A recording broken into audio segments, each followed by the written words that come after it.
Hello everybody.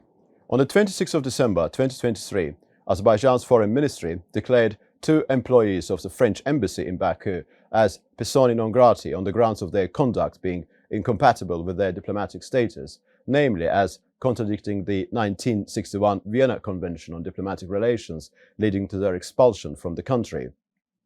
In a move of reciprocity, Paris undertook the same regarding two Azerbaijani diplomats. Earlier, on the 4th of December 2023, Azerbaijan's State Security Service arrested Martin Ryan, a French entrepreneur based in Azerbaijan, chief executive officer of the Baku-based company Orkhan LLC, on suspicion of espionage. The details of this particular case have recently been revealed to the public. It was my intention to interview the father of Martin Ryan, named Richard Ryan, who, in a recent interview with the French AFP news agency, hinted at some intriguing aspects involving his son. And of course, the recent L'Opinion article making many references to Martin Ryan's beleaguered situation has raised many pertinent questions begging clarification. Upon obtaining Richard Ryan's contact details through some of my colleagues, I called him via WhatsApp, inquiring as to whether he would agree to speak to me on the circumstances enveloping his son's predicament, the realities of his time spent in Baku, his background, and some aspects of Martin Ryan's arrest to which he might have been privy. It was an opportunity to unofficially set the record straight and understand the realities of a man who has been caught up in the crossfire of history through the eyes of his father.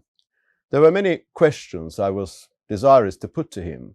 In his interview with the AFP news agency, Richard Ryan stated that his son's lawyer has told him that Martin Ryan believes he has been used as a pawn by French intelligence officers. This is a very intriguing comment, would you not say so? I most certainly would, and I do, most emphatically. I also wanted to inquire as to whether his son, Martin Ryan, was referring to the two expelled French diplomats as unduly influencing him and inducing this unfortunate gentleman to enter into illicit intelligence pursuits. The article in L'Opinion, referring to those around him, described Martin Ryan as a victim of malice, stating that representatives of the French intelligence services would have involved him, despite himself, in the collection and transmission of information on third countries. It was also my intention to ask Richard Ryan whether, despite the French Foreign Ministry recently stating that they consider this detention as arbitrary, demanding his immediate release, and given that there are reasonable grounds to believe that Martin Ryan was involved in spying, he would agree that the position presently adamantly maintained by Paris was misleading. I realize this may sound a somewhat provocative, yet duly pertinent question. L'Opinion, again in reference to the entourage of the accused, provided a glimpse into how Martin Ryan's life in Azerbaijan could have evolved from being an entrepreneur with close relations with the French embassy and full-fledged spy. According to this media outlet, Martin maintained amicable relations with two embassy officials, with Frederic and Laurent, apparently being their code names, and after their departure from Baku in 2023, Laurent's replacement, André, requested a meeting during which he questioned Martin overzealously on political issues. It has been suggested that requests made to Martin had evolved gradually from simple inquiries for information in the public domain to more pressing requests for the collection and transmission of information, particularly concerning Iran and Turkey. It appears that, over time, Martin was forced to actively collaborate with the French intelligence in a way that he himself found uncomfortable, untenable, and dangerous. L'Opinion has been told that Martin Ryan, despite his refusal to act upon this request, found himself in a delicate situation, fearing being used by people who would escape scot-free in the event of an incident because they, those embassy employees, were enjoying full diplomatic immunity. It is claimed that Martin's refusal to comply with this request created an atmosphere of mutual distrust, making Martin convinced that the embassy agents were trying to use him as a pawn in a dangerous game. It should also be noted that Martin is said to have been engaged to an Azerbaijani girl, plus he has dual citizenship, being a British national too, apparently through his father. On this basis, I was intent on asking Richard Ryan whether he could confirm that Martin was egregiously exploited by the French intelligence services and then let down, destined to sacrifice his professional and personal life under the inescapable force of Azerbaijan's judiciary, which has ordered his detention for a period of 4 months, with his long-term situation remaining deeply precarious.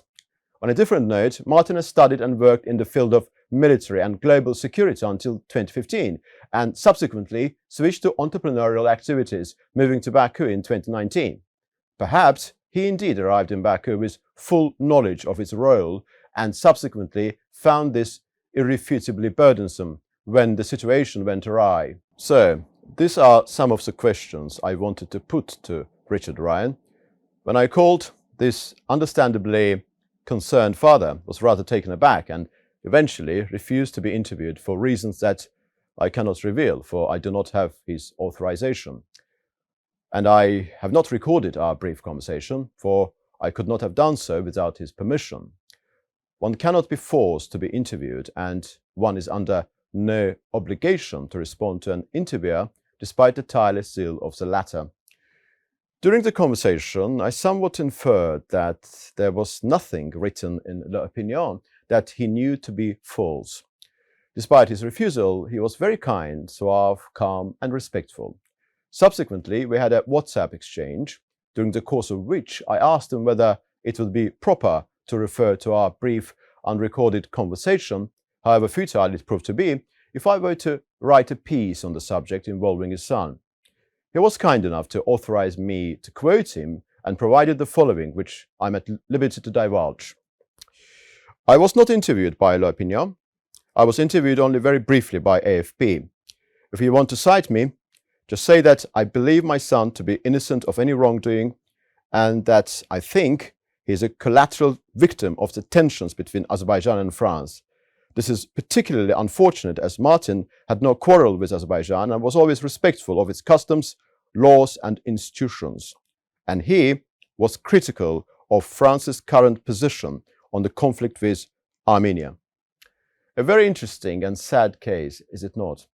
It seems that we are dealing here with a case of an unfortunate entrepreneur who, inadvertently or willingly, I can't judge for I don't know, has become the victim in the hail of bullets emanating from the crossfire between Azerbaijan and France, by virtue of being exploited in one way or another by French intelligence. My feeling is that he knew prior to his arrival in Azerbaijan as to what sort of services he might have been expected to render for the French embassy. I think his defense is currently doing its level best to create an impression of him being a victim, not a willful culprit. Of course, legal proceedings are underway and we will hear more.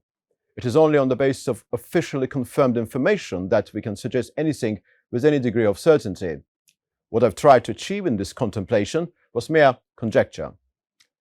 And it is my sincere hope that circumstances enveloping Martin Ryan's predicament will soon be sorted out in a humane manner acceptable to all. Thank you very much.